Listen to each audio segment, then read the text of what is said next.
মুসলিম সভ্যতার এক অনন্য নিদর্শন সাতক্ষীরার তালার তেতুলিয়া শাহী জামে মসজিদ। কালের বিবর্তনে প্রাচীন ঐতিহ্য সমৃদ্ধ মসজিদটি বর্তমানে মিয়া মসজিদ নামে পরিচিতি পেয়েছে। মসজিদটির সঙ্গে সাদৃশ্য রয়েছে কলকাতার ধর্মতলার টিপু সুলতান মসজিদের।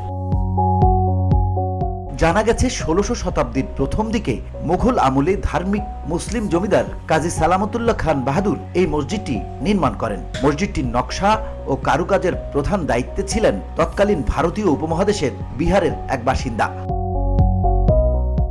সরজমিনে দেখা যায় খুলনা পাইকগাছা সড়কের কোল ঘেঁষে তালা উপজেলার তেতুলিয়ায় ২ একর জায়গা জুড়ে বিশাল এক দিঘির দক্ষিণে প্রায় ১ একর জমির উপর মসজিদটি নির্মিত।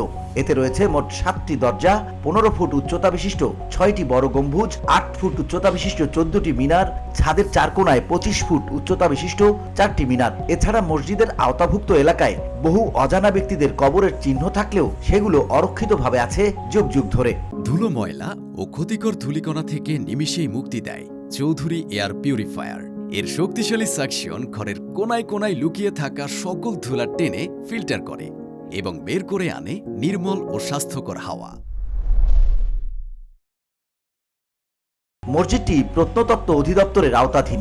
মসজিদ কমিটির অভিযোগ, প্রত্নতত্ত্ব অধিদপ্তরকে মসজিদ সংস্কারের বিষয়ে অনেকবার জানানোর পরও কোনো পদক্ষেপ গ্রহণ করেনি।